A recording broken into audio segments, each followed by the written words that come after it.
Welcome students to our English class. Let's start our page number 53.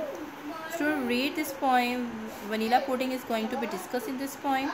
Now read the sentence. Which action is happening now? Which action will happen in the future? We are making vanilla pudding tomorrow. Tomorrow presenting the future. So this action is going to be happen in future. I am dreaming about it now. This action is doing now, present.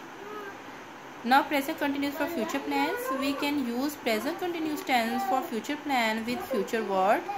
Like this, I am making a special breakfast today. So I am making, this is the present continuous. We can use the future action. Now read each sentence, underline the present continuous tense and then circle the future time word or words. So we are playing is a present continuous. So underline this one, and today is a future time word. So circle it. My parents are having dinner at a nice restaurant. Tomorrow are having dinner. It's a present continuous tense. Underline this one, and tomorrow circle like this. All 3 and 4 page. Come on to the next page. Page number 54.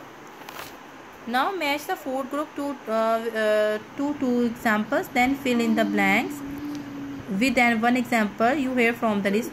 So 4 groups have been given here. One example is here, and second example you have to choose the correct word and then fill in the blanks. For example, first is whole grains, already done bread, spaghetti. So here rice has been chosen here.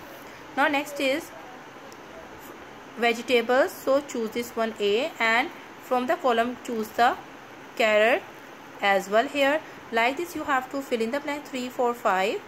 Fill from this blank as well too. Now on the page number 55.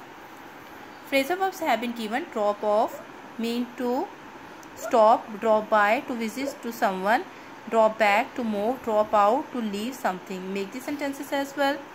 Now underline the adjectives in each sentence, and they have been given attractive adjective as well. So you have to choose one. The crash in the kitchen was so loud. So loud is adjective. Underline this one. Noisy and bad too have been given. So choose the noisy as well. Like this you have to underline the adjectives and then choose the best one.